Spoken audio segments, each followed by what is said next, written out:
In this video, I'm going to talk about biotin, which is considered vitamin B7, though it's not often listed as vitamin B7. And so this, what I have on the screen here, is the biotin molecule.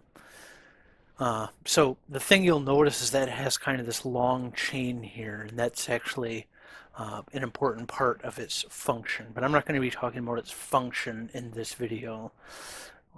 We'll get to that when we start getting into metabolism, and we'll encounter this in various enzymes. In this video, I'm going to talk about the biosynthesis. So the first part of it is this, which looks complicated, but it's not really.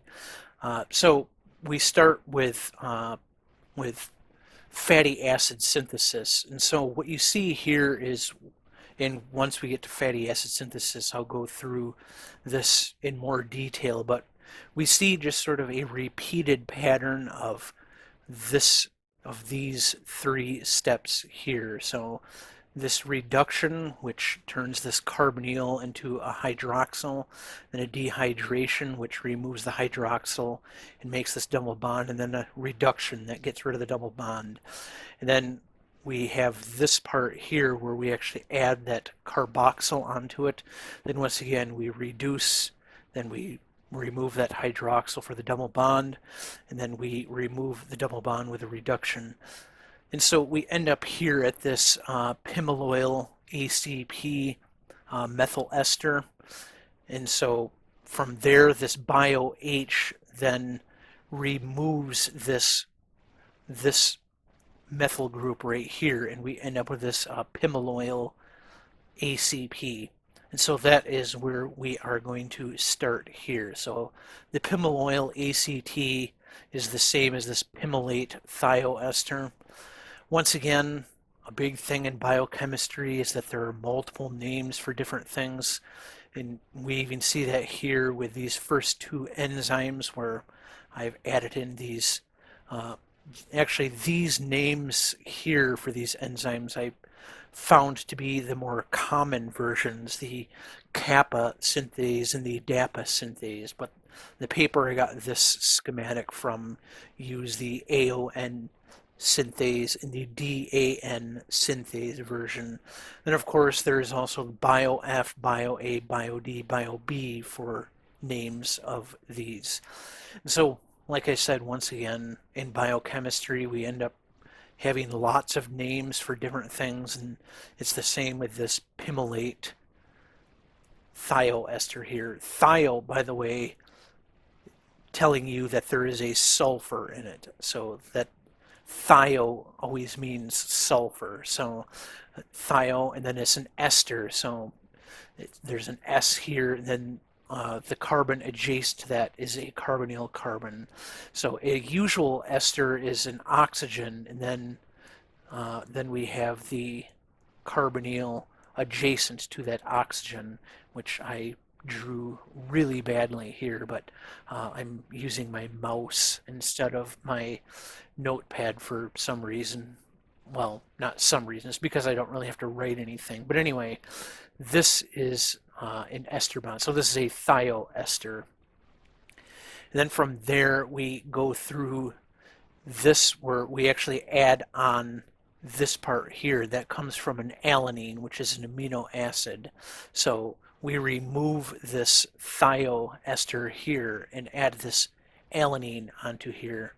And then in this step we add another amine group onto it.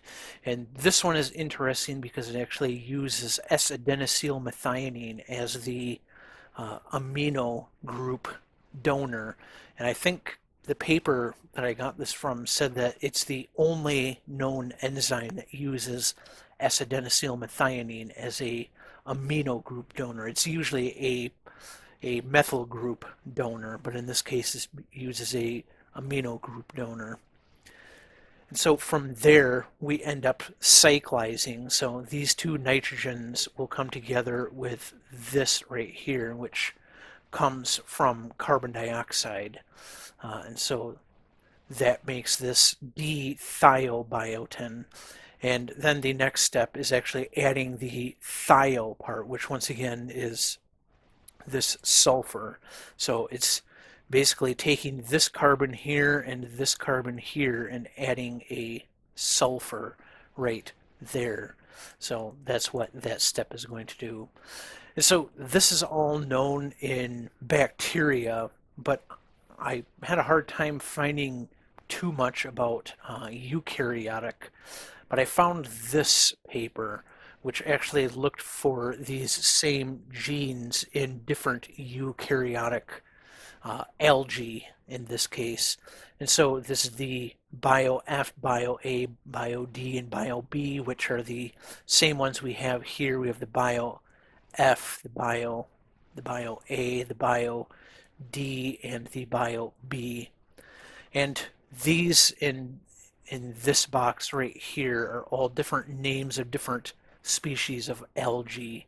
And so the pluses here all indicate that these algae, which are eukaryotic, would also have these same genes, So they have the same biotin biosynthesis pathway. And so even though we're going to be looking at bacterial versions of these, we at least know that it's more or less the same as what we will find in eukaryotes. And we're interested in eukaryotes because our biotin that we get from our diet is mostly going to be from eukaryotic organisms, plants and animals, and so that's why that's sort of important to keep in mind there. And so I'll go through this step by step. So first, this BioF, which I have boxed in red here. So this is kind of a small looking reaction mechanism here, so I will blow it up a little bit. And so what we have is we have this here, which is actually vitamin B6, and we have it bound to this lysine here. And so then we have this alanine here come in and sort of displace this lysine. So now that alanine has the same shift base bond to this vitamin B6, which will be held inside the active site of the enzyme. And so then we extract this hydrogen here. So we just extract the proton. The electrons come down and form a double bond here. And then we have this right here, which is that pimolate thioester. And so we can see that this here is the thioester right here. And so this double bond here will actually, the electrons from this double bond will actually attack this carbonyl carbon. And so we end up with this. So it's going to remove this coenzyme A, which is what carries that sulfur there. And so we end up with this alanine now, or with our reactant here bound to our alanine, which is still this part right here. So it's now bound to that and now has a covalent bond to that, to right here. So this used to be a double bond right there. So now we have this bound to it instead. Now we undergo a decarboxylation, which remakes this double bond here. And then the electrons from this double bond will grab a hydrogen, so it'll deprotonate an acid in the active site of the protein. And so we end up with a hydrogen on there. And so then this will detach as this lysine comes back down and displaces this. And now we have our product right there. And so remember, our product is this right here in the second spot, where we have the this nitrogen, this carbon, and then this carbon here is now bound to our pimylate thioester. So then the next step is the one that uses that s-adenosylmethionine as an amino donor.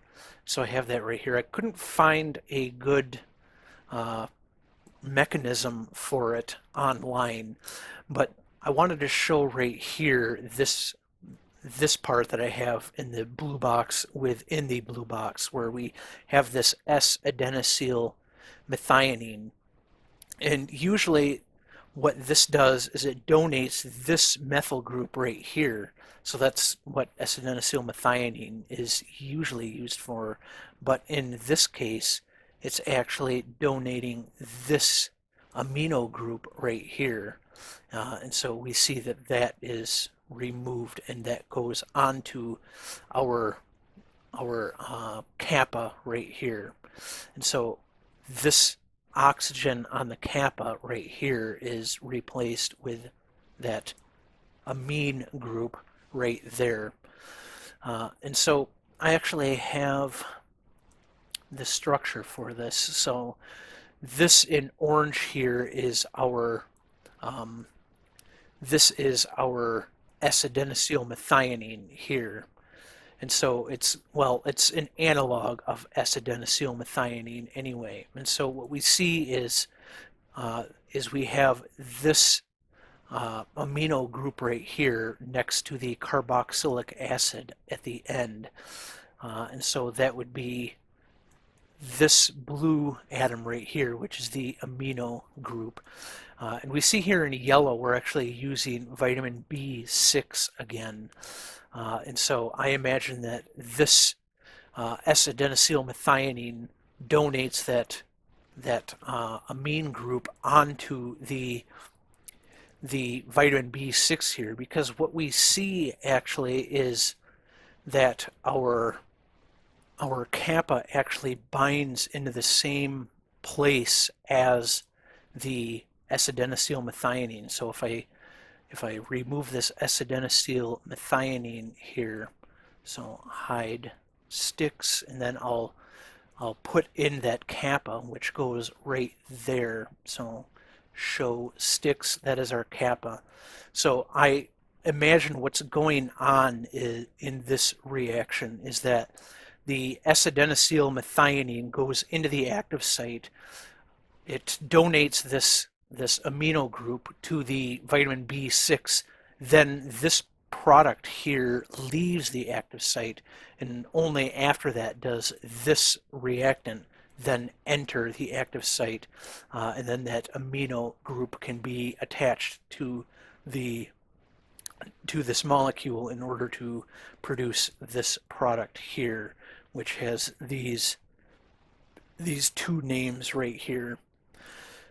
And so the next step after that is here in green, which is the cyclization. So using a carbon dioxide to cyclize these two adjacent amino primary amine groups here. And so I have that over here. This is the reaction mechanism for that. And so we see we have here in the active site, this is our reactant here, and this serine 41 is making a hydrogen bond with one of those amine groups, and it extracts this hydrogen so that the electrons from that bond then go to this carbon dioxide here. It attacks the carbon in the carbon dioxide, and so we end up here with this nitrogen and then this carboxyl group on here. Then what happens is we have ATP come in. So this is AMP, but then it shows two phosphates here. So it's AMP plus two phosphates, so ATP.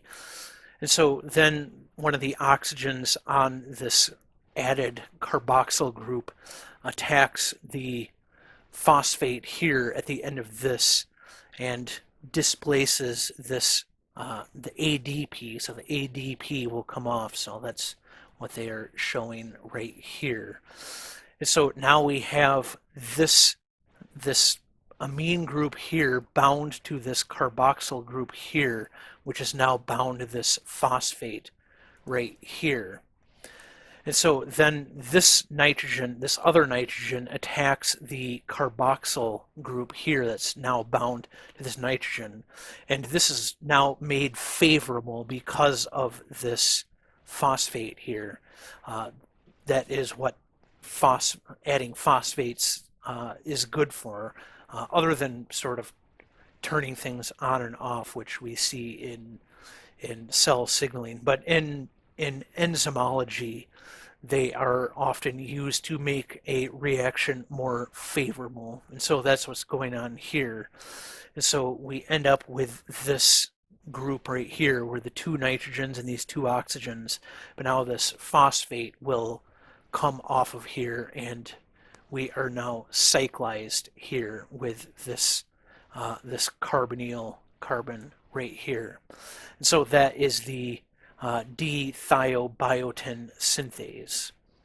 So then the next step, which is turning the D-thiobiotin into biotin by adding this thio group, adding this sulfur here, is now done with this enzyme here. And this enzyme uses a lot of redox reactions.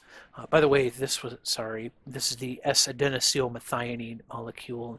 Once again, in this BioA, we were donating this rather than this right here. But now we are actually in this reaction using it for something else. But this is something that is commonly seen in s-adenosylmethionine, other than this methyl group transfer. It's actually using this positively charged sulfur here to generate a free radical on that carbon right there. And so it's going to be producing this here, where this red electron here is the free radical. That is called 5' deoxyadenylyl radical, or 5' DOA. And so that is what this 4 iron 4 sulfur ferredoxin molecule right here is going to be doing, is actually generating that 5' DOA. Then the methionine is obviously the thing that comes off. So methionine is all of this stuff right here. So that is the part that is removed, and that makes a methionine, which is an amino acid. And so we generate these 5' DOA, these deoxyadenosine radicals here, and those are used in order to do some more redox reactions with this 2 iron 2 sulfur ferredoxin group here. And so we first have this carbon here bind to the sulfur in this group, and then we use another one to get this carbon here to bind to this sulfur, and so we end up with the sulfur here. And so what's interesting is this doesn't show that the sulfur is being put back onto this 2 iron 2 sulfur ferredoxin group. And one of the papers I read said that they're still not sure whether this enzyme is sort of like a one-trick pony, like it can only make one biotin molecule before it has to be degraded, or if this 2 iron 2 sulfur if this 2 iron 2 sulfur ferredoxin actually leaves and then is replaced by another one that actually has 2 sulfurs in it. And so it's not, from what I could find, it's not well known how this is regenerated back into the active form there. But I do have the structure for this. So we can see this little cuboid looking thing here. That is that 4 iron 4 sulfur ferredoxin. And I have here in the cyan, those are the cysteines that are holding it into the active site. Then we have here in yellow, this is our s-adenosylmethionine, rather. And so that is bound to this ferredoxin group here. And so it's going to remove this methionine and generate a radical on this carbon right here, which we can see is nice and close to what we have here in gray, which is our D-thiobiotin. And so we see that that is brought in close down here to this 2-iron 2-sulfur, this 2-iron 2-sulfur ferredoxin here. So this looks like in gray here, this is already cyclized. So this is actually a product, or likely what's a product analog.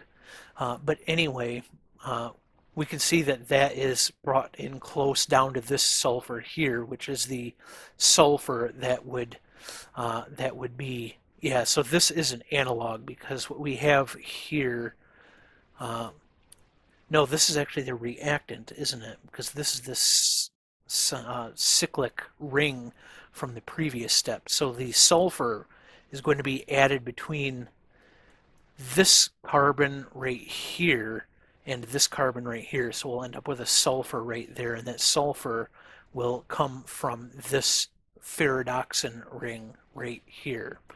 But anyway, that is the mechanism for that.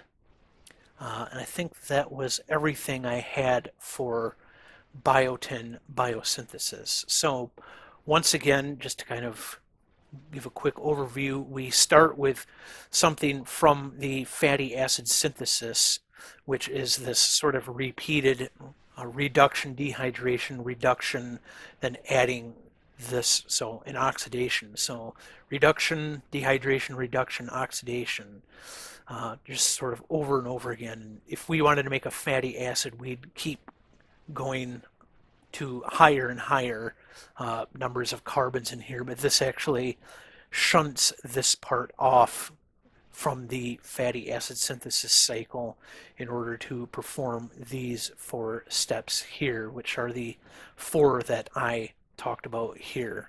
So going from the pimolate thioester, and so removing this thioester and adding this alanine onto here, then from this DAPA synthase, we then add another amino group onto here, and then with this step here, this BioD step, we then cyclize these nitrogens with this carbonyl right here, and then the biotin synthase actually adds this sulfur here between this carbon and this carbon.